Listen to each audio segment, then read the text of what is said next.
سيدنا مولانا محمد وعلى آل سيدنا مولانا بلغ العلا بكماله كشف الدجى بجماله حسنت جميع خصاله صلوا عليه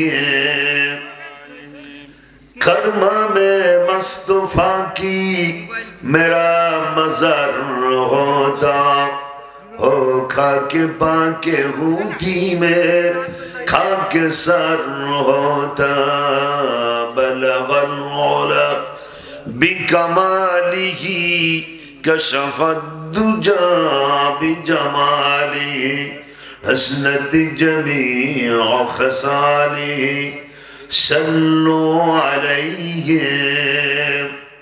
সূরা মুলক দ্বিতীয় নম্বর আয়াত আমি তেলাওয়াত করেছি। এটার আলোকে আমি যতটুকু পারবো কথা বলার চেষ্টা করব। যেখানে আল্লাহ তাআলা বলছেন আল্লাযী খালাকাল মাউত ওয়াল হায়া, আল্লাহ মানুষের মৃত্যু দেন, জীবন দেন। লিয়াবলুয়াকুম আইয়ুকুম আহসানু আমালা, কারণ আল্লাহ যাচাই বাছাই করতে চায় যে যতটুকু হায়াত আপনাকে দেওয়া হলো 50, 60, 70, 80 বা কম বেশি, এই সময়টুকু আপনি কতটুকু ভালো কাজ করেছেন তা যাচাই বাছাই করাই আল্লাহর মূল টার্গেট। মরা মানুষকে আল্লাহ জিন্দা করবেন, মৃত মানুষকে আল্লাহ জিন্দা করতে পারবেন, এই বিশ্বাস আছে তো?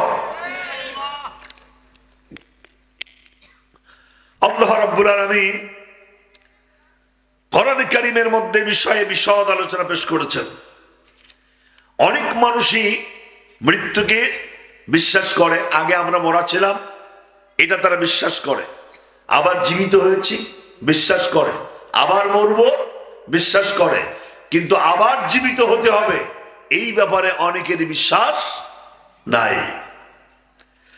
যার কারণে আল্লাহ রাব্বুল আলামিন কোরআন কারীমের মধ্যে এই ব্যাপারে পরিষ্কার ধারণা দিচ্ছেন। আল্লাহ রাব্বুল আলামিন কোরআন কারীমের মধ্যে চমৎকার করে জানিয়ে দিলেন কাইফা তাকফুরুনা বিল্লাহি ওয়া কুনতুম আমওয়াতান ফাআহইয়াকুম সুম্মা ইউমীতুকুম সুম্মা ইউহয়ীকুম সুম্মা ইলাইহি তুরজাউন। কোরআন তেলাওয়াত হবে, আল্লাহু আকবার দিয়ে মাঠটাকে একটু সাড়া জাগাবেন, পারা যাবে না? লিল্লাহি তাকবীর, আল্লাহু আকবার, এটা কোনো রাজনৈতিক দলের স্লোগান নয়, এটা আল্লাহর সার্বভৌমত্বের পরিচয়। এই পৃথিবীতে আমি যেদিন এসেছিলাম আমার এক কানে আযান আর এক কানে ইকামত। কে আওয়ামী লীগ, কে বিএনপি, কে জাতীয় পার্টি, কে জামাত ইসলাম, এটা কিন্তু মূল্যায়ন করা হয় নাই। আমি জিজ্ঞেস করতে চাই আমার আযানের প্রথম শব্দ কি? সবাইকে কথা বলতে হবে। আমার ইকামতের প্রথম শব্দ কি? আমার নামাজের প্রথম শব্দ কি? আমার ঈদের নামাজের প্রথম শব্দ কি? আমার জীবনের শেষ নামাজ জানাজার নামাজের প্রথম শব্দ কি?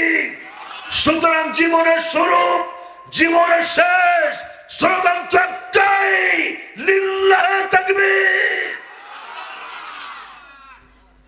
সম্মানিত ভাইরা,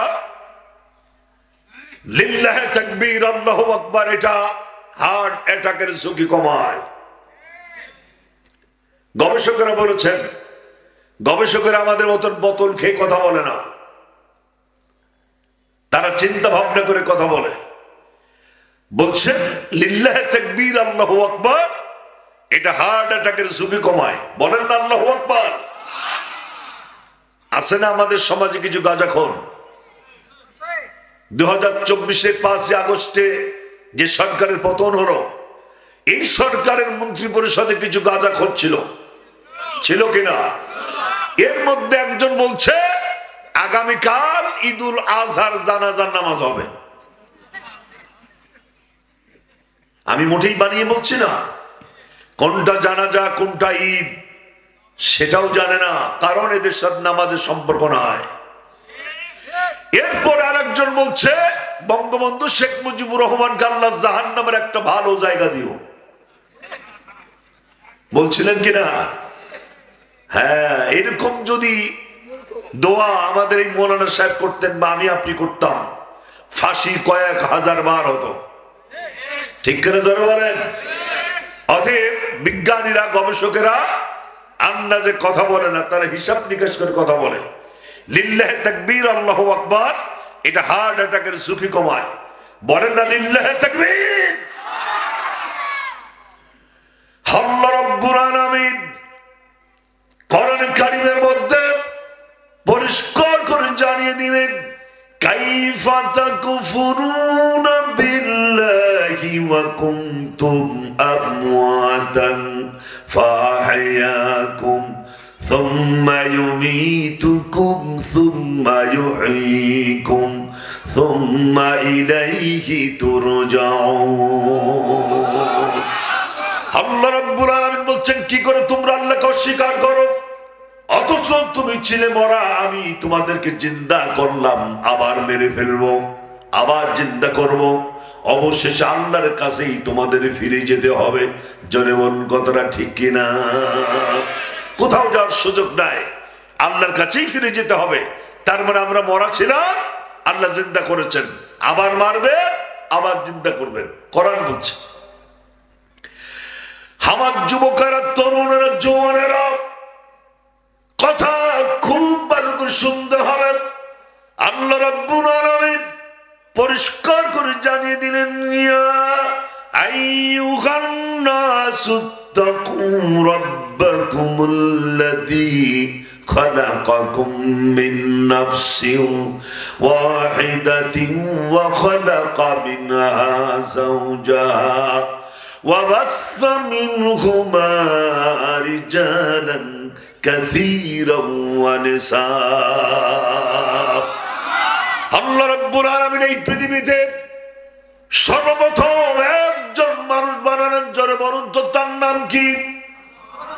আবুল বাশার, প্রথম নবী, প্রথম মানব হযরত আদম আলাইহিস সালামকে বানানো হলো। তারপরে তার থেকে তার জোড়া বানানো হলো, একজন পুরুষ আর একজন নারী থেকে, রিজালান কাসীরান ওয়া নিসা। এই পৃথিবীতে লক্ষ কোটি মানুষ পুরুষ আর নারীর জন্ম দিলেন, কে? জোরে বলুন তো তার নাম কি? একজন পুরুষ আর একজন নারী থেকে যদি আল্লাহ সমস্ত পৃথিবীর মানুষ সৃষ্টি করতে পারেন, তাহলে আমার মতো আব্দুল করিম মৃত্যুর পরে আবার জীবিত হবে, এটা বিশ্বাস করতে কি কষ্ট হয়? আল্লাহ ব্রেন টাচ করছেন, মাথায় কাজ দিচ্ছেন। আল্লাহ রাব্বুল আলামিনের পর বলছেন, ওয়াল্লাযী ইউসাব্বিরুকুম ফিল আরহামি কাইফা ইয়াশাউ লা ইলাহা ইল্লা হুয়াল আজিজুল হাকীম। লিল্লাহি তাকবীর। তিনি সে মহান সত্তা, তিনি মায়ের রেহেমের মধ্যে যাকে যেভাবে খুশি সেভাবে বানিয়েছেন। কাউকে লম্বা, কাউকে খাটো, কেউ মোটা, কেউ পাতলা, ফর্সা, কালো, কেউ সুস্থ, কেউ অসুস্থ, কেউ ছেলে, কেউ মেয়ে। কে বানালেন? আল্লাহর নাম যদি একটু জোরে বলেন কবিরা গুনাহ হবে। সমস্ত শক্তিতে বলেন কে বানিয়েছেন? সুতরাং মায়ের রেহেমের মধ্যে যাকে যেভাবে খুশি সেভাবে বানানোর ক্ষমতা রাখেন আল্লাহ। অতএব আমার মৃত্যুর পরে আল্লাহ আবার নতুন করে আমাকে জিন্দা করবেন, এবং এই পৃথিবীর সমস্ত কাজের হিসাব আমাকে দিতে হবে। এই হিসাব মেম্বারের হিসাব আর চেয়ারম্যানের হিসাব একরকম হবে না। চেয়ারম্যানের হিসাব আর এমপি সাহেবের হিসাব একরকম হবে না। এমপির হিসাব আর সরকার প্রধানের হিসাব আলাদা হবে। যে যত বড় দায়িত্বশীল তার হিসেবের অবস্থা তত বড় হবে।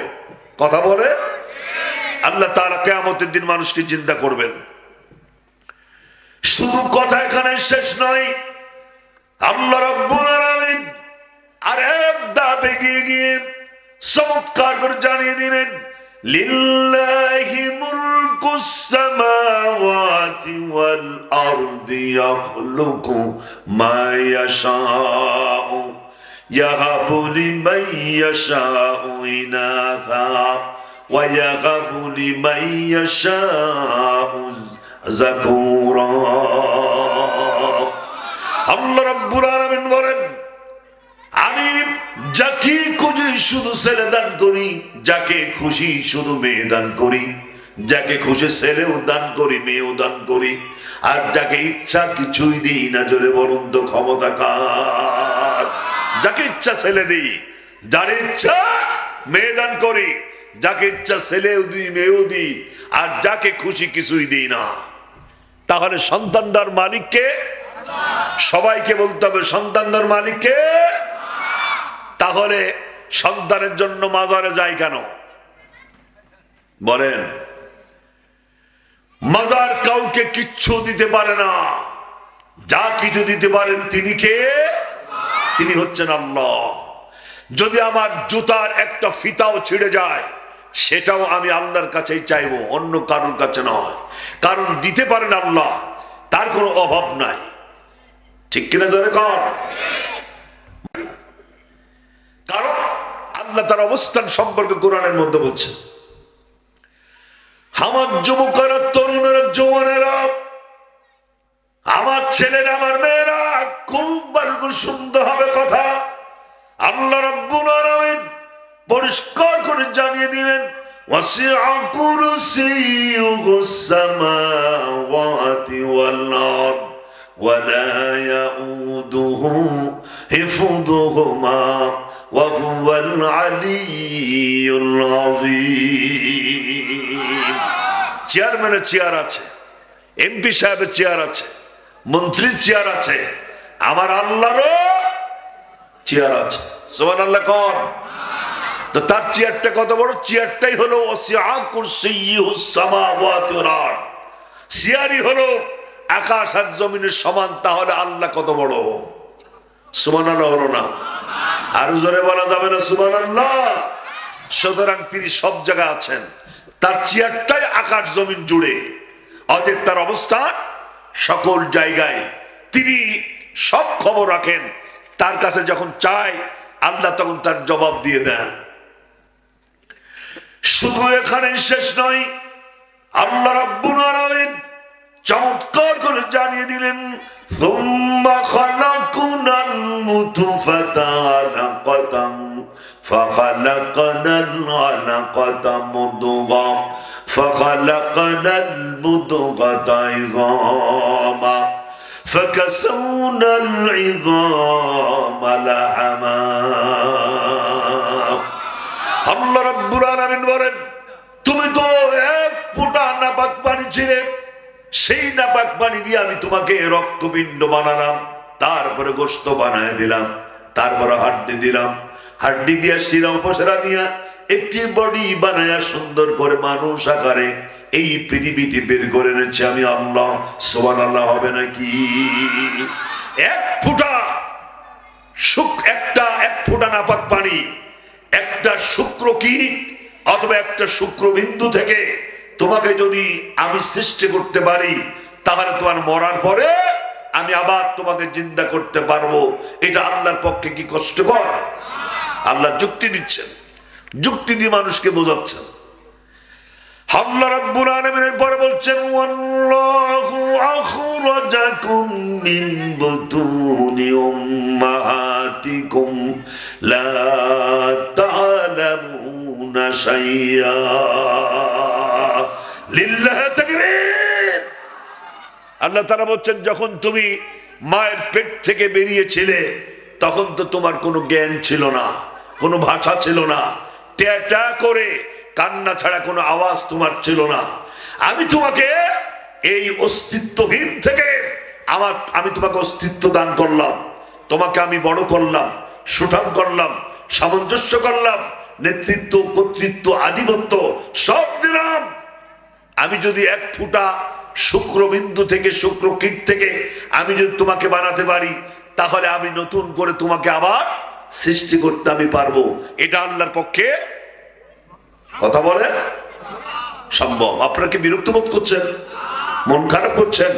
দেখি আর একবার হাত দেখান তো দেখি। লিল্লাহ তাকবীর। প্রিয় ভাইরা, কোরআন দিয়ে আমরা কথা বলছি। রাসূল বলেছেন মান ক্বালা বিহি সাদাকা, কোরআন দিয়ে যারা কথা বলেন তারা সব থেকে সত্য কথা বলেন। এই কোরআনের থেকে বেশি সত্য কথা পৃথিবীতে আর আছে নাই। ওমান হাকামা বিহি আদালা, কোরআন দিয়ে যারা বিচার করে তারাই সোশ্যাল জাস্টিস কায়েমকারী, এরাই ন্যায় বিচারক। বন্ধুগণ, এই ছেলে তোমাকে বসতে বলে নাই? বসতে বলেছে তোমাকে আমি? এর কানে একটা বাড়ি মারেন। বন্ধুগণ, সম্মানিত ভাইরা, আল্লাহ রাব্বুল আলামিন এরপর আবার বলছেন,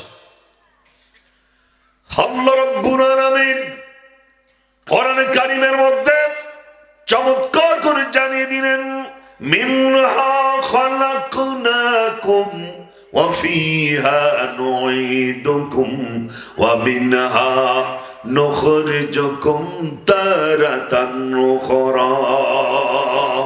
আল্লাহু আকবার বলে, এই মাটি থেকেই তোমাকে সৃষ্টি করা হয়েছে, এখানেই তোমাকে ফিরে যেতে হবে, এখান থেকেই তোমাকে আবার জিন্দা করা হবে। মাটি দিয়ে যদি মানুষ সৃষ্টি হয়, তাহলে মানুষ মরার পরে মানুষকে সৃষ্টি করা আল্লাহর জন্য কঠিন কিছু নয়, ঠিক নয় কি? আল্লাহ তাআলা আমাদেরকে জিন্দা করবেন। সহজ করে আল্লাহ তাআলা আরো বলছেন, অন্য জায়গায় বলছেন, আল্লাহ রাব্বুল আলামিনের পরে বলে দিলেন, আলাম নাজআল লাহু আইনাইনি ওয়া লিসানাহু ওয়া শাফাতাইন ওয়া জাআলা লাকুমুস সামআ ওয়াল আবসার ওয়াল আফিদাতা লাআল্লাকুম তাশকুরুন। আমি মানুষের কি দিলাম? এই মানুষের আমি ঠোঁট দিলাম, আমি তার চোখ দিলাম, আমি তার কান বানালাম, তার হৃদয় বসায় দিলাম। প্রত্যেকটা জিনিস আমি দিয়েছি যেন মানুষ এই অঙ্গ প্রত্যঙ্গ দিয়ে আল্লাহর কৃতজ্ঞতা পোষণ করতে পারে, চোখ দিয়ে আল্লাহর সৃষ্টি দেখে শুকরিয়া আদায় করতে পারে, কান দিয়ে আল্লাহর কথা শুনে শুকরিয়া আদায় করতে পারে, অন্তর দিয়ে আল্লাহর কথা অনুধাবন করে শুকরিয়া আদায় করতে পারে। তাহলে চোখ, কান, কলম, ঠোঁট, জিহ্বা কে বানিয়েছেন? আরে ভাই জোরে বলুন না কেন, বানিয়েছেন কে? আপনার ঠোঁট, আপনার জিহ্বা, আপনার কান, আপনার চোখ, যে আল্লাহ রাব্বুল আলামিন একটার পর একটা সামঞ্জস্যভাবে আল্লাহ তাআলা বানাতে পেরেছেন। যেখানে যেই জিনিস রাখা দরকার সেটাকে সেই জায়গায় তিনি স্থাপন করেছেন। সুতরাং এটা যদি আল্লাহর পক্ষে সম্ভব হয়, তাহলে নতুন করে মানুষ বানানো আল্লাহর পক্ষে অসম্ভব না সম্ভব? সম্ভব। সহজ করে আরেকটা আয়াত বলেই আমরা এই বক্তব্যটা শেষ করতে চাই। আল্লাহ তাআলা কোরআনে কারীমের মধ্যে বলছেন কি করে মানুষ জিন্দা হবে, তার একটি নমুনা আল্লাহ পৃথিবীর জীবনে দিয়ে দিয়েছে। আমার প্রিয় ভাইয়েরা, আমার পিতারা, আমার মায়েরা, খুব ভালো করে শুনতে হবে কথা। আল্লাহ রাব্বুল আলামিন চমৎকার করে উদাহরণ সেট করে দিয়েছেন। আল্লাহুল্লাযী আরসালার রিয়াহা ফাতুসিরু সাহাবা ফাসুকনাহু ইলা বালাদিন মাইতিন فأحيينا به الأرض بعد موتها كذلك النشور। আর জোরে আল্লাহ রাব্বুল আলামিন বলেন, যখন এই যাদবপুরের কৃষকেরা যখন পানির প্রয়োজন মনে করে, কোরআনের মধ্যে কিন্তু যাদবপুর নাই, আবার এইটা নিয়ে জন্য কালকে মারামারি করেন না, জাস্ট একটা উদাহরণ। আল্লাহ রাব্বুল আলামিন কোরআনে কারীমের মধ্যে জানিয়ে দিলেন, যখন এই যাদবপুরের কৃষকেরা পানির প্রয়োজন মনে করে, যাদবপুরের মাঠ যখন ফেটে যায়, যখন নিষ্প্রাণ হয়ে যায়, নির্জীব হয়ে যায়, ফসল ধারণের জন্য, ফসল বপনের জন্য অকেজ হয়ে যায়, সেই সময় মানুষ যখন পানির প্রয়োজন মনে করে, আল্লাহ রাব্বুল আলামিন বাতাসকে অর্ডার করে দেয়, এক টুকরা মেঘমালা হাড্ডির বাজার থেকে টান দিয়ে এনে যাদবপুরে মাঠের উপরে ছেড়ে দেন, অথবা কুমারী থেকে এক টুকরা মেঘমালা টেনে এনে এই যাদবপুরের মাঠের উপরে ছেড়ে দেয়। আল্লাহর নির্দেশে বাতাস এক টুকরা মেঘমালা ওসমানপুর হাড্ডি হাটবরে থেকে এক টুকরা মেঘমালা এনে যাদবপুর মাঠের উপরে ছেড়ে দেয়, আর বিন্দু বিন্দু পরিমাণ পানি বর্ষানো শুরু হয়ে যায়। আল্লাহ রাব্বুল আলামিন বলছেন, এই পানি পাওয়ার পরে যাদবপুরের মরা জমিন ফসল ধারণের জন্য জিন্দা হয়ে যায়। সুবহানাল্লাহ বলা যাবে নাকি? মরা জমিনকে আল্লাহ যেভাবে জিন্দা করে, মরা মানুষকে আল্লাহ এভাবে জিন্দা করতে পারবে। মাটি যখন নিষ্প্রাণ হয়ে যায়, মাটি যখন নির্জীব হয়ে যায়, মাটি যখন ফেটে যায়, তখন এই মাটি ফসল ধারণের জন্য অকেজ হয়ে যায়। মাটি দেখলে মনেই হয় না এই মাঠে আবার সবুজ শ্যামল ফসল তৈরি হবে, কিন্তু বৃষ্টি পাওয়ার পরে আবার মাঠ, শুকনো মাঠ সজীবতায় ভরে যায়। সুবহানাল্লাহ হবে না? এটা তো আমরা নিজের চোখে দেখি। আল্লাহ তাআলা বলছেন, এভাবেই যেভাবে আমি জমিন জিন্দা করি, এভাবেই আমি আল্লাহ রাব্বুল আলামিন মরা মানুষকে জিন্দা করব। সুবহানাল্লাহ বলেন। আল্লাহ রাব্বুল আলামিন এই বিষয়টা ক্লিয়ার করার জন্য পরবর্তী আয়াতে, সূরা মুলকের পরবর্তী আয়াতে আরো ক্লিয়ার করে দিচ্ছেন। আল্লাহ রাব্বুল আলামিন কোরআনে কারীমের মধ্যে সাফ সাফ করে জানিয়ে দিলেন, আল্লাযী খালাকা সাবআ সামাওয়াতিন তিবাকা মা তারা ফি খালকির রহমানি মিন তাফাউত ফারজিল বাসারা হাল তারা মিন ফুতুর। আর জোরে যুবকেরা এত আসতে বলো কেন? লিল্লাহি তাকবীর। আল্লাহ বলছেন, আমি আকাশ বানালাম 7টি স্তরে। খুব ভালো করে শুনবেন, আকাশটাকে আল্লাহ তাআলা বানালেন 7টি স্তরে, থরে থরে সাজালেন। এবার প্রশ্ন আল্লাহ করছেন, আকাশ বানানোটাই সহজ না, বা মানুষ বানানো কঠিন, নাকি আকাশ বানানো কঠিন? আকাশ বানানোটাই কঠিন। আল্লাহ তাআলা বোঝাতে যাচ্ছেন, ওই আকাশটাই তো আমি বানিয়েছি। তো আকাশ যদি আমি বানাতে পারি, তাহলে তোমার মতো মানুষকেও আমি বানাতে পারবো। সুবহানাল্লাহ। আরো জোরে হবে না সুবহানাল্লাহ? আল্লাহ রাব্বুল আলামিন 7টি স্তর আকাশ বানায় দিলেন। আর তিনি বলছেন, সুম্মারজিল বাসারা কারনাতাইনি ইয়ানকালিব, তাকায় দেখো তো আমার সৃষ্টির মধ্যে কোনো ভুল আছে নাকি। কোরআনে কারীমের আরেক জায়গায় আল্লাহ তাআলা বলছেন, ওয়াবানাইনা ফাওকাকুম সাবআন শিদাদা। আল্লাহু আকবার। আল্লাহ আকাশকে বানালেন শক্ত করে, 7টি আকাশ বানালেন শক্ত করে, মজবুত করে। আল্লাহর দৃষ্টিতে আকাশ হচ্ছে মজবুত।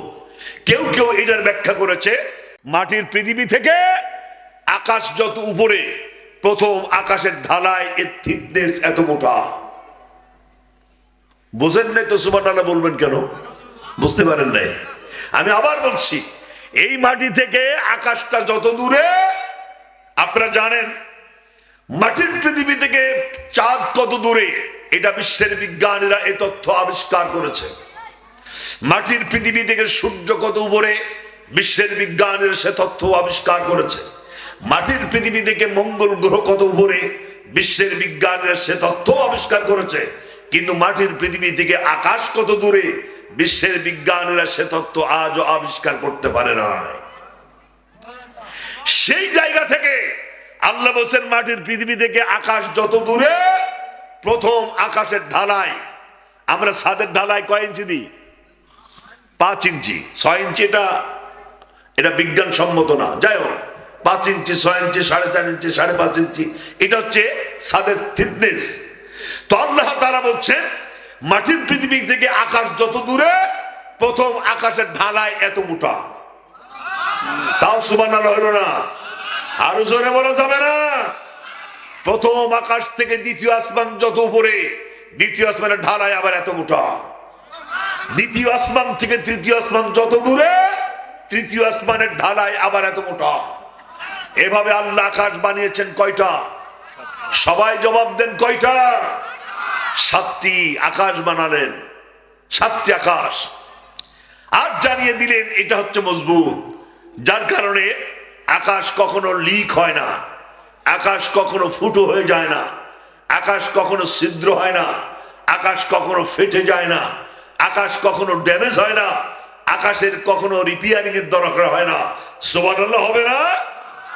কে বানিয়েছেন? তো এটাই যদি আল্লাহর পক্ষে বানানো সম্ভব হয়, তাহলে মানুষ বানানো আল্লাহর পক্ষে সম্ভব কিনা? কথা বলে সম্ভব।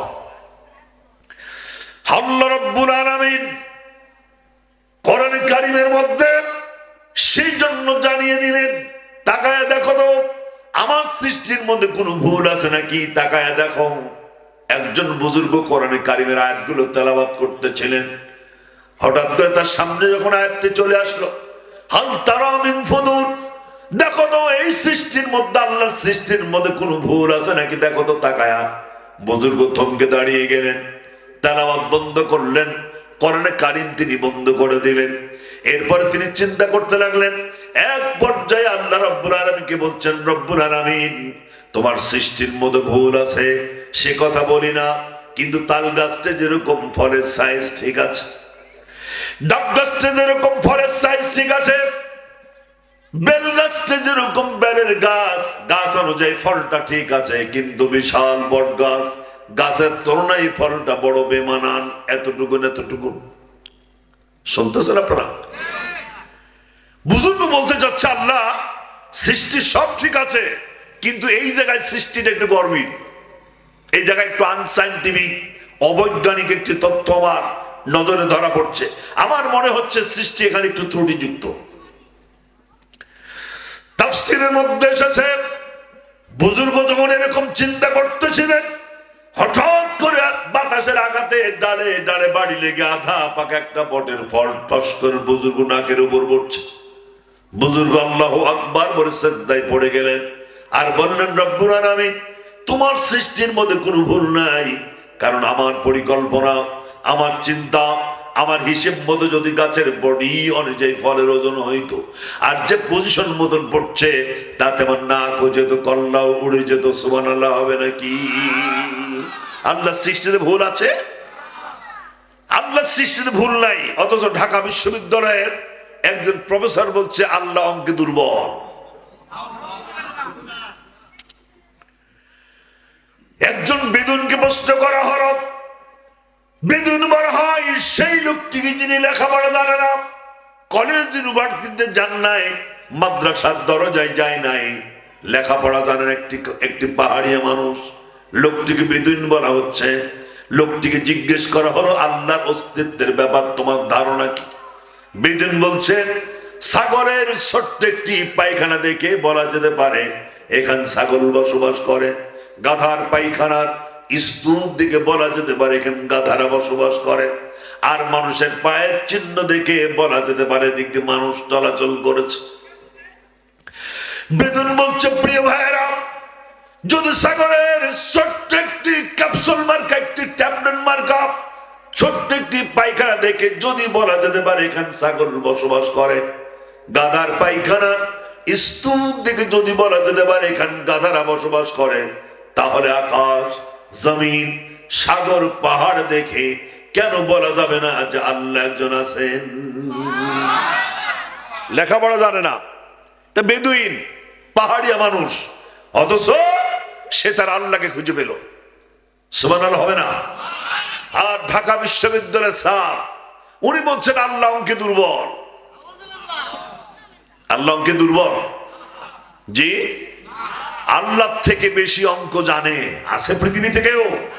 ইন্নাল্লাহ সারিউল হিসাব, আল্লাহ অতি দ্রুত অঙ্ক কষতে পারেন, অঙ্ক জানেন। আল্লাহ থেকে দ্রুত অঙ্ক কষতে কেউ জানে না। আল্লাহ যে অঙ্ক জানে বেশি, তাকে একটু দেখাবো। আপনাকে আছেন না চলে গেছেন? ও আছেন তো, কথা বলছেন না কেন? আমি কি দেখাবো যে আল্লাহ অঙ্ক বেশি জানে? হ্যাঁ, সব থেকে দামি দামি জিনিসগুলো আল্লাহ নিজের হাতে কন্ট্রোল করেছেন। সুবহানাল্লাহ কোন? যেমন অক্সিজেন। বিশ্বের বিজ্ঞানীরা বলছেন একজন মানুষ এক বছরে 1,36,00,000 টাকার অক্সিজেন খায়। সুবহানাল্লাহ। আগামীকাল কোয়েন 1,36,00,000 টাকার অক্সিজেন একজন মানুষ এক বছরে। আল্লাহু আকবার। এটার বিল পরিশোধ করা মানুষের পক্ষে সম্ভব নয়। সব থেকে দামি দামি জিনিসগুলো আল্লাহ নিজের হাতে কন্ট্রোল করেছে এবং এটা ফ্রি দিয়ে দিচ্ছেন। যেমন আকাশের বৃষ্টি, সূর্যের আলো, অক্সিজেন, বাতাস, চাঁদের মিষ্টি আলো সব আল্লাহ নিজের হাতে রেখেছেন। কোন মানুষের হাতে এটার দায়িত্ব দেন নাই। ঠিক নয় কি? এটা আল্লাহ যদি কোন সরকারকেও দায়িত্ব দেননি। মনে করেন যদি আকাশের বৃষ্টি 2025 সালে যত বৃষ্টি হবে, এই বৃষ্টির ডিস্ট্রিবিউশনের দায়িত্ব যদি আল্লাহ কোন সরকারের হাতে ছেড়ে দেন, তাহলে কি বিরোধী দল ঠিক মতন পানি পাবে? জি, পানি পাবে না। যখন পানির দরকার তখন পানি দেবে না, আর যখন পানির দরকার নাই কপাট সব খুলে দেবে। কথা ঠিক না? যেমন আমার পার্শ্ববর্তী দেশ ভারত, আমার যখন পানির দরকার ওরা আমার পানি দেয় না, আর পানির যখন কোনো প্রয়োজন না, নাম কি বন্ধুত্বের পরিচয়? না, ভারত কখনো বাংলাদেশের বন্ধু হতে পারে না। কারণ রাসূল বলেছেন দুটি জাতি মুসলমানদের সব থেকে বড় শত্রু, এক হচ্ছে ইহুদি আর এক হচ্ছে মুশরিক। ইহুদি হচ্ছে ইসরায়েল, মুশরিক হচ্ছে ইন্ডিয়া। বুঝেন নাই কথা? মুশরিক যারা মূর্তি পূজা করে এরা মুশরিক। ইন্ডিয়া এরা কখনোই মুসলমানদের বন্ধু নয়। কারণ এই কোরআনকে কয়েকবার তারা বাজেয়াপ্ত করার সিদ্ধান্ত নিয়েছে ভারতের হাইকোর্ট থেকে। এই ভারতে এখন অসংখ্য মসজিদ ভেঙে দেওয়া হচ্ছে, বুলডোজার দিয়ে ভেঙে গুড়িয়ে দেওয়া হচ্ছে। বাবরি মসজিদ ভেঙে রাম মন্দির বানানোর পরিকল্পনা নিয়েছে। ওদের ভারত বাংলাদেশের বন্ধু হতে পারে না। কথা বলতে হবে, কথা ঠিক কিনা? প্রিয় ভাইয়েরা, ভারতের সাথে বাংলাদেশের কোনো বন্ধুত্ব নাই। লা ইয়াত্তাখিযুল মুমিনুনাল কাফিরিনা আউলিয়া মিন দুনিল মুমিনিন। মুমিন কখনো মুমিন ছাড়া কাফেরের সাথে বন্ধুত্ব স্থাপন করতে পারে না। সিদ্ধান্ত কার? আল্লাহ। সম্মানিত ভাইয়েরা, এরপর আল্লাহ রাব্বুল আলামিন আবার বলছেন, খুব ভালো করে লক্ষ্য করুন। আল্লাহ রাব্বুল আলামিন চমৎকার করে জানিয়ে দিলেন, وَمِنْ آيَاتِهِ خَلْقُ السَّمَاوَاتِ وَالْأَرْضِ وَاخْتِلَافُ أَلْسِنَتِكُمْ وَأَلْوَانِكُمْ إِنَّ فِي ذَلِكَ لَآيَاتٍ لِلْعَالَمِينَ। আরো জোরে, আরো জোরে। আল্লাহ বলছেন পৃথিবীতে কোটি কোটি মানুষ, প্রত্যেকটা মানুষের ভাষাকে আমি আলাদা করে দিলাম। একজনের কণ্ঠের সাথে আর একজনের কণ্ঠের মিল নয়, একজনের উপস্থাপনের সাথে আর একজনের মিল নয়, আর একজনের ভোকালের সাথে আর একজনের ভোকালের মিল নয়, আর একজনের কণ্ঠের সুরের সাথে আর একজনের সুর মিল নয়। কথা বলে আলাদা আলাদা করে দিয়েছি। মনে করেন এখানে যারা এসেছেন, এখন একজনের কণ্ঠের সাথে যদি আরেকজনের কণ্ঠ হুবহু মিলে যেত, আপনি মাহফিল শুনতে এসেছেন, বাড়িতে সর্বনাশ হয়ে যেত। কি বলেন? আল্লাহ বলছেন আমি হাজার হাজার কোটি কোটি বিলিয়ন বিলিয়ন মানুষের কণ্ঠকে যদি আমি আলাদা আলাদা করে বানাতে পারি, তাহলে তোমাকেও মরার পর আমি চিন্তা করতে পারবো। এগুলো আল্লাহ যুক্তি দিচ্ছেন। আমার যুবকেরা, তরুণেরা, জওয়ানেরা, কথাগুলো খুব ভালো করে শুনতে হবে। আল্লাহ রাব্বুল আলামিন চমৎকার করে জানিয়ে দিলেন, তাবারাকাল্লাযী জাআলা ফিস সামাই বুরুজাও ওয়া জাআলা ফিহা সিরাজাও ওয়া কমারাম মুনীরা। লিল্লাহি তাকবীর। আল্লাহ তাআলা বলছেন আমি আকাশ বানালাম এবং বিভিন্ন কক্ষপথ তৈরি করলাম। সেই আকাশটাকে আমি সূর্য দিয়ে, তারকা দিয়ে, চাঁদ দিয়ে আমি তারকা খচিত করে আমি লাইটিং এর ব্যবস্থা করে দিলাম, আকাশের সৌন্দর্যকে বাড়িয়ে দিলাম। সে সমস্ত তারকা সম্পর্কে একটু জেনে আসা যাক। আল্লাহ যেগুলো বানালেন একটু জেনে আসি। আপনারা কি বিরক্ত বোধ করছেন? আল্লাহ রাব্বুল আলামিন সূরা ইয়াসিন তিনি চমৎকার করে জানিয়ে দিলেন, ওয়াশ-শামসি লাশ-শামসু ইয়ানবাগি লাহা আন তুদরিকাল কমারা ওয়ালাল-লাইলু সাবিকুন নাহার ওয়া কুল্লুন ফি ফালাকি ইয়াসবাহুন। চন্দ্র পারে সূর্যকে ধরিতে, সূর্য বাঁধেরা চন্দ্রের গায়েতে যার যে স্থান বহাল রাখিয়া ভ্রমণ করছে খোদাকে ডরিয়া। সুবহানাল্লাহ হবে নাকি? সূর্য আইন মানে কার? আরো জোরে। অথচ পৃথিবী বড় না সূর্য বড়? জি, কত গুণ বড়? যারা স্টুডেন্ট তারা জবাব দাও, কয় গুণ বড়? 13 লক্ষ গুণ। তার মানে হলো 13 লক্ষ পৃথিবী পাশাপাশি দাঁড়ালে একটি সূর্যের মতো হতেও পারে, নাও পারে। আমি আরো সহজ করে বলি, তাহলে সুবহানাল্লাহ বলা যাবে। সূর্যকে ভেঙে যদি টুকরো টুকরো করা যায়, এরকম পৃথিবীর মতন অন্তত 13 লক্ষ পৃথিবীর জন্ম দেওয়া সম্ভব। এই তারকার থেকে বড় হচ্ছে ব্ল্যাক হোল। সূর্যের থেকে বড় হচ্ছে তারকা। কত গুণ বড়? 13 লক্ষ পৃথিবীর সমান সূর্য একটি নয়, এরকম 3 কোটি সূর্য ছোট্ট একটি তারকার মুখের মধ্যে নামবে আর উঠবে। তারকা টেরই পাবে না কেডা নামলো আর কেডা উঠলো। পেছনের ভাইরা একটু হাত তোলেন। পেছনে তো আপনারা তো জীবিত আছেন, কথা বলছেন না কেন? পেছন দিক থেকে আওয়াজ কম আসতেছে। 13 লক্ষ পৃথিবীর সমান সূর্য একটি নয়, এরকম 3 কোটি সূর্যকে খেয়ে হজম করতে পারে যে তারকা, সেই তারকার থেকে বড় হচ্ছে ব্ল্যাক হোল। বিজ্ঞানীরা বলছেন, গবেষণা করে কথা বলছেন, তারা গাজায় টান মারে কথা বলে না।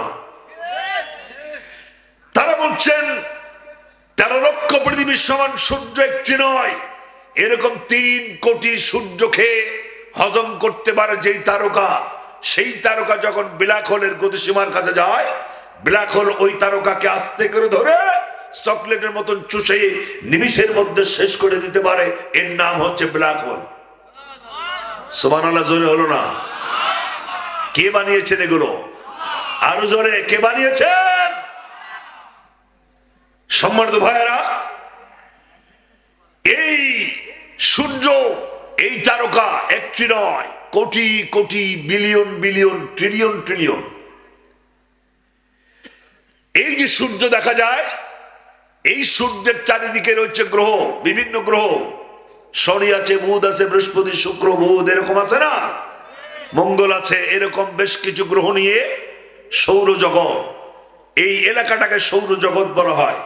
বিজ্ঞানীরা বলছেন এরকম সৌরজগৎ, লক্ষ লক্ষ সৌরজগৎ পাশাপাশি দাঁড়ালে একটি ছায়াপথের জন্ম হয়।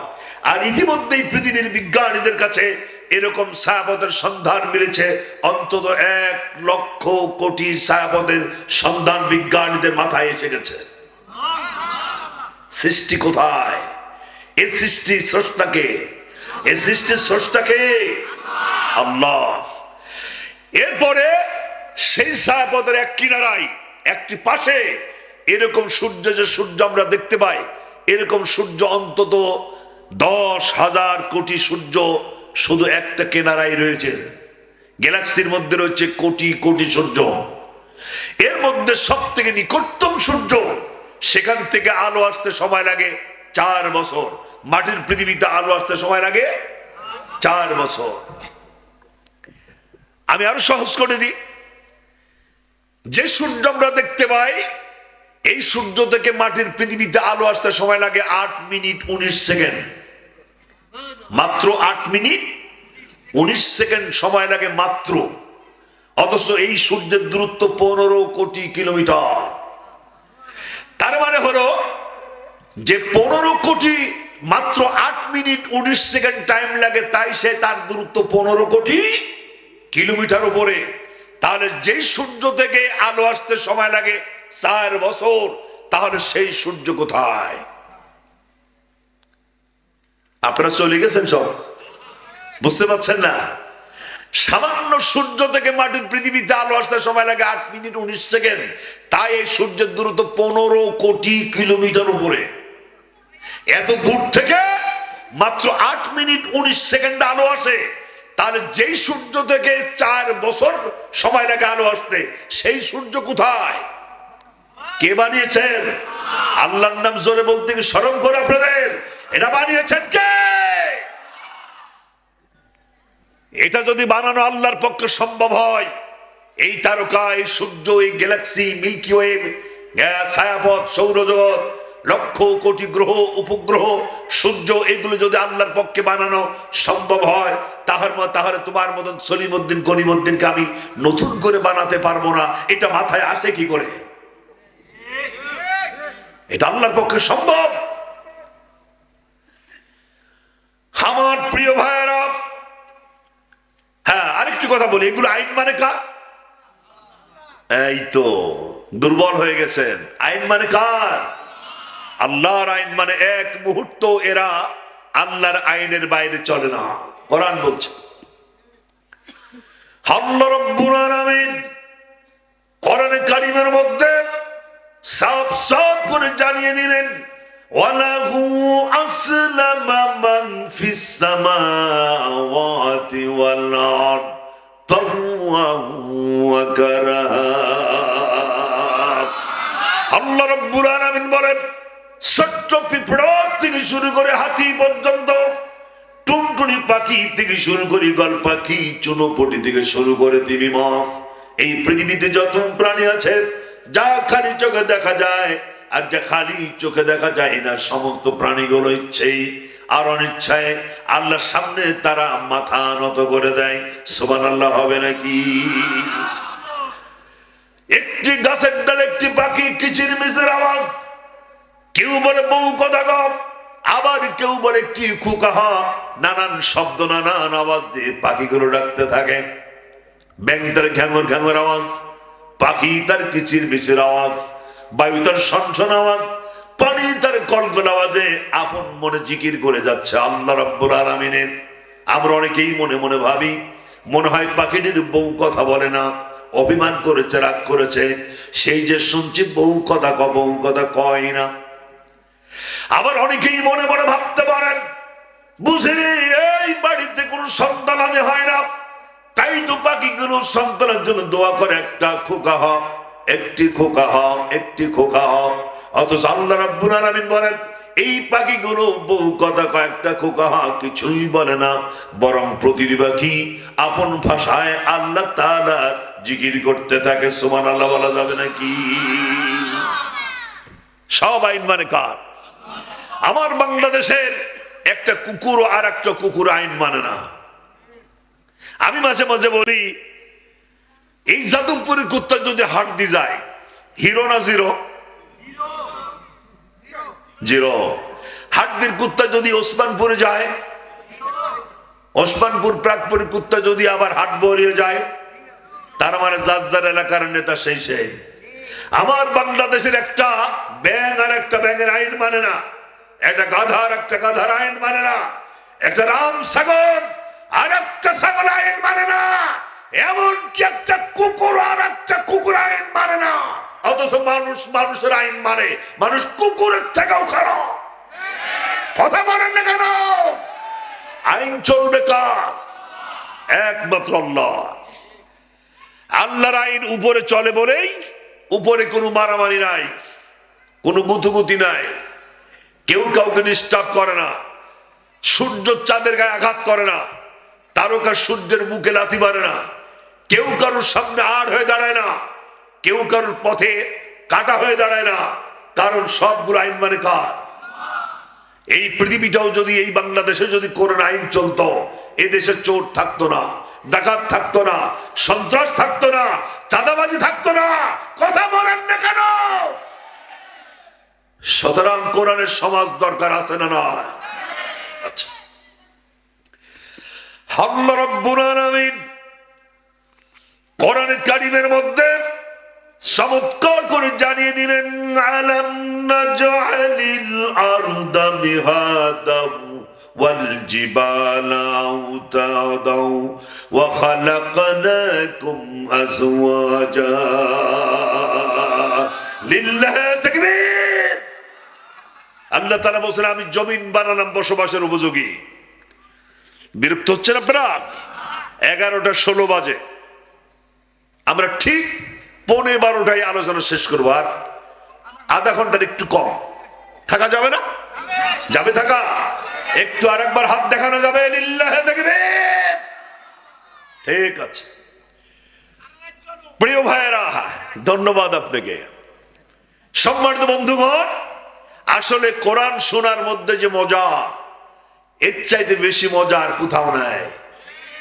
কোরআন দিয়ে আলোচনা শুনলে সারা রাত শোনা যায়, আর প্রত্যেকটি হুরুফ 10 নেকি আমলনামায় যোগ হয়ে যায়। যারা শুনছেন, যারা বলছে, উভয়ের জন্য। আর যতক্ষণ কথা বলা হবে 100% পারফেক্ট, এর মধ্যে কোনো মিথ্যার কোনো সুযোগ নাই। কথা বলে এর অথার, এর রাইটার, এর সুরকার, এর গীতিকার, এর লেখক কে? আর একটু জোরে বলা যাবে না কে? আল্লাহ তাআলা বলেন আমি জমিনকে বসবাসের উপযোগী বানালাম। খুব ভালো করে লক্ষ্য করবেন, জমিন বসবাসের উপযোগী। বিজ্ঞানীরা এটা নিয়ে চিন্তা করেছেন। তারা বলছেন সূর্যকে ঘিরে যে সমস্ত গ্রহ আছে, এর মধ্যে একটি গ্রহ আছে বুধ। আছে কিনা ছাত্ররা? বুধ একটি গ্রহ আছে, সব থেকে ছোট গ্রহ। বিজ্ঞানীরা বলছেন এই পৃথিবীটা যদি বুধের মতো ছোট হতো, তাহলে পৃথিবীর ল অফ গ্র্যাভিটেশনটা কমে যেত। আমার হাতে পানির বোতলটি যদি আমি ছেড়ে দিই, প্লিজ লুক এট মি, আমার দিকে তাকান। এই যে পানির বোতলটা যদি আমি ছেড়ে দিই, কোন দিকে যাবে? নিচের দিকে আসবে, কারণ এটাই হচ্ছে পৃথিবীর ল অফ গ্র্যাভিটেশন। বিজ্ঞানীরা বলছেন যদি বুধের মতো পৃথিবীটা ছোট হতো, তাহলে পৃথিবীর ল অফ গ্র্যাভিটেশন অর্থাৎ মাধ্যাকর্ষণ শক্তিটা কমে যেত। কমে যাওয়ার কারণে এটা মহাশূন্যে ছিটকে পড়তো। মহাশূন্যে ছিটকে এটা টুকরো টুকরো হয়ে মহাশূন্য থেকে বিলীন হয়ে যেত। পক্ষান্তরে এই পৃথিবীটা যদি বৃহস্পতির মতো বিশাল হতো, যদি বৃহস্পতির মতো বড় হতো, তাহলে মাধ্যাকর্ষণ শক্তিটা এত বেশি হতো, 1/2 লিটারের পানির বোতলের ওজন হতো 2.5 মণ থেকে 3.5 মণ। শুনতেছেন কথা? বিজ্ঞানীদের কথা। যদি এটা বৃহস্পতির মতো বড় হতো, তাহলে এটার ওজন বেড়ে যেত। চাপ বেশি হওয়ার কারণে এটার ওজন বেড়ে যেত। 1 কেজি লবণের প্যাকেটের ওজন হতো 2.5 মণ থেকে 3.5 মণ। একটা মানুষের উচ্চতা হতো সর্বোচ্চ 1 ফিট। অতএব 1 ফিট একটা মানুষের জন্য 1/2 লিটারের পানির বোতল বহন করা একটা কষ্টসাধ্য হয়ে যেত। ওই জন্য এই পৃথিবীতে যতটুকু তাপ, যতটুকু চাপ, যতটুকু আলো, যতটুকু বায়ু দরকার, আল্লাহ ঠিক পরিমিত দিয়েছেন। তাও সুবহানাল্লাহ হলো না? বেশি নয়, কম নয়। এই জন্য আল্লাহ বলছে আমি জমিনকে বসবাসের উপযোগী করলাম। সুবহানাল্লাহ হবে না? আল্লাহ রাব্বুল আলামিন আরেকটি জায়গা জানিয়ে দিলেন, আল্লাযী জাআলা লাকুমুল আরদা ফিরাশান ওয়াস সামাআ বিনাআন ওয়া আনজালা মিনাস সামাই মাআন فأخرج به من الثمرات رزقا لكم فلا تجعلوا لله أندادا وأنتم تعلمون। আল্লাহ রাব্বুল আলামিন বলেন আমি আকাশ বানালাম সাদ, জমিন বানালাম বসবাসের উপযোগী, জমিন বানালাম বিছানা। জমিনকে বিছানা বলা হলো কেন? ভালো করে শোনো। জমিনটাকে বিছানা বলা হলো কেন? এই জমিনকে বিছানার সঙ্গে তুলনা করা হলো কারণ হলো এই জমিন নরম বটে, শক্তও বটে। এই বিছানা নরম বটে, শক্তও বটে। জমিন খুব বেশি নরম নয়, খুব বেশি শক্তও নয়। জমিনও বিছানাও খুব বেশি নরম নয়, খুব বেশি শক্তও নয়। কথা ঠিক কিনা জোরে বলেন? এই জমিনটা যদি জমিনটা যদি খুব বেশি নরম হতো তাহলে জমিনে মানুষ চলাফেরা করতে পারতো না। আবার যদি বেশি শক্ত হতো খালি পায়ে চলতে পারতো না। খোঁটা দিয়ে, লাঙ্গল দিয়ে, কোদাল দিয়ে, শাবল দিয়ে জমিনটাকে খনন করতে পারতো না। আবার বিছানা যদি খুব বেশি নরম হতো মানুষের আরামের বিপরীত হতো। কথাটা ঠিক কিনা জোরে বলেন। জমিনটা নরম বটে, শক্ত বটে। জমিন কোন দিক থেকে নরম কোরআন কারীমের মধ্যে চমৎকার করে জানিয়ে দিলেন, আফারাইতুম মা তাহারুসুনা আনতুম তাজরাউনাহু আম নাহনুজ জারিউন। আল্লাহ রাব্বুল আলামিন বলেন, ও যাদবপুরের কৃষকেরা, তোমরা কি চোখে দেখো না? তোমাদেরকে চোখ নাই, তোমাদেরকে বিবেক নাই, তোমরা কি চোখে দেখো না? একটা শিমের বিচি, একটি লাউয়ের বিচি, একটি শসার বিচি যখন বপন করা হয়, শসার বিচির মাথা ফেটে যায়, নরম দুটি পাতা জমিন ভেদ করে আকাশের দিকে উদ্গত হয়ে যায়।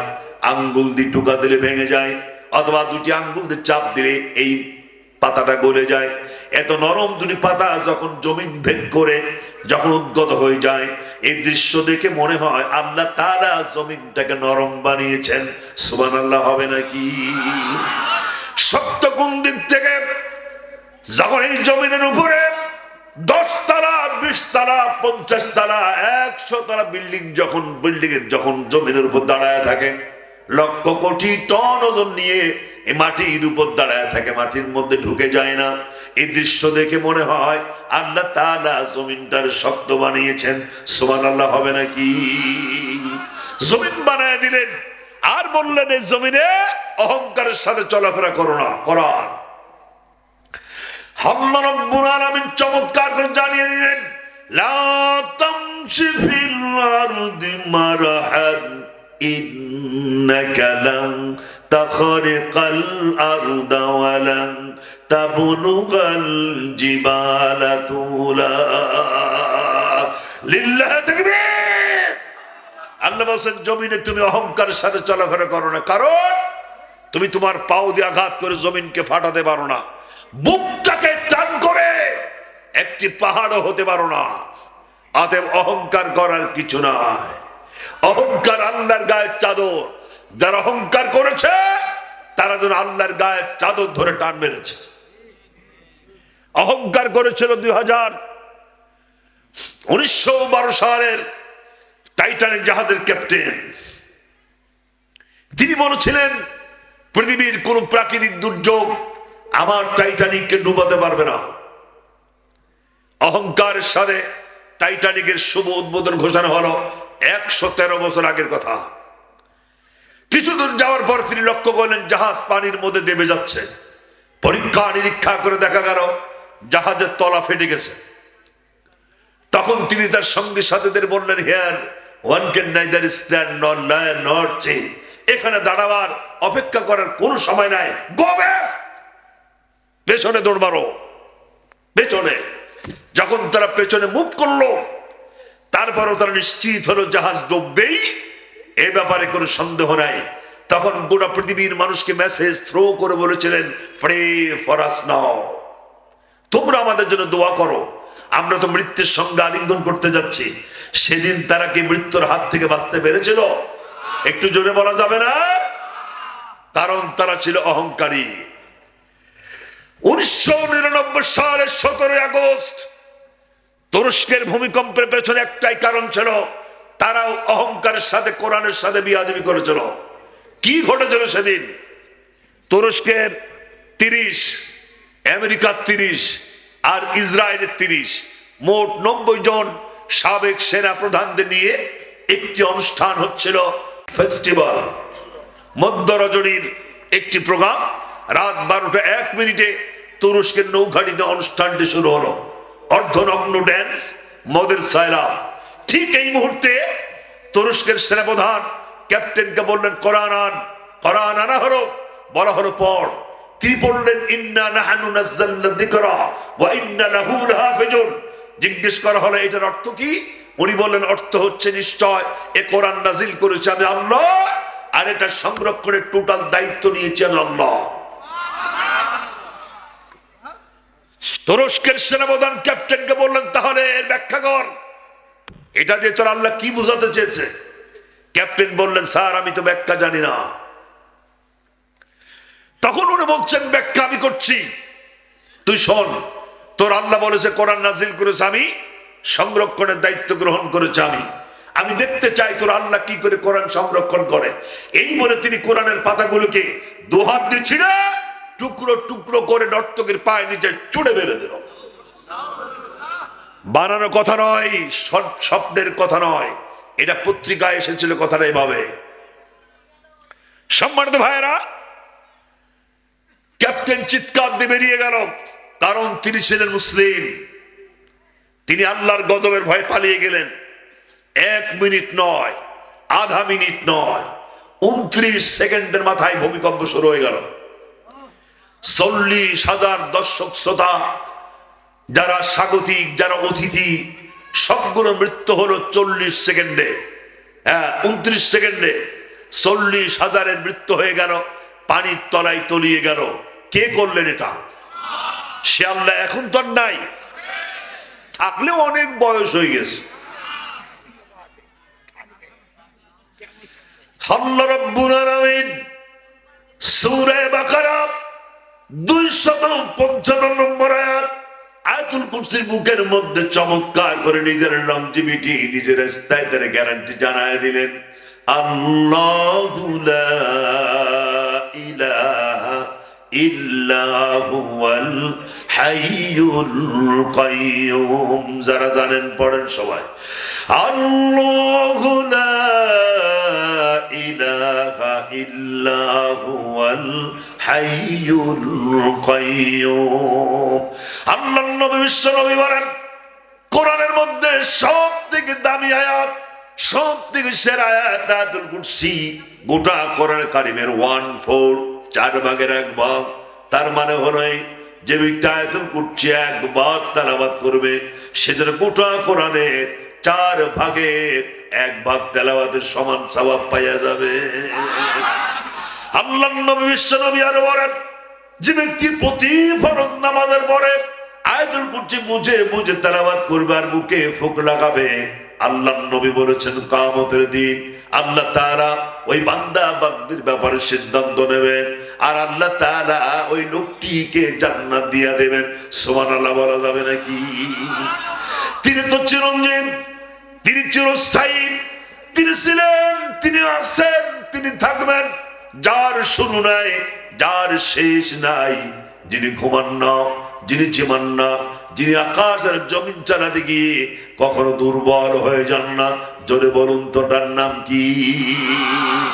এরকম আল্লাহ কয়জন? একটু আঙ্গুল দিয়ে দেখান তো আল্লাহ কয়টা?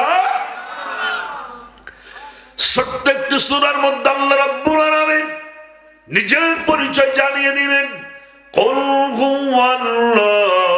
হুয়াল্লাহু আহাদ, আল্লাহুস সামাদ, লাম ইয়ালিদ ওয়া লাম ইউলাদ ওয়া লাম ইয়াকুল লাহু কুফুয়ান আহাদ। বিশ্বনবী বলেন, ছোট্ট একটু সূরা, গোটা কোরআন কারীমের 1/3, 3 ভাগের 1 ভাগ। তার মানে হলো এই, যে ব্যক্তি ছোট্ট সূরাটি একবার তেলাওয়াত করবেন, সেজন্য গোটা কোরআনে 10 পারা তেলাওয়াতের সমান সওয়াব পাওয়া যাবে। বিশ্বনবী আরো বলেন, যে ব্যক্তি সূরাটি 3 বার তেলাওয়াত করবেন, সেজন্য গোটা কোরআন তেলাওয়াতের সমান সওয়াব পাওয়া যাবে। নবীজি আরো বলেছেন, যে ব্যক্তি ছোট্ট সূরাটি 10 বার তেলাওয়াত করবেন, আল্লাহ তাআলা ওই বান্দা বান্দির জন্য জান্নাতের মধ্যে একটা বাড়ি বানায় দেবেন। সুবহানাল্লাহ হবে নাকি?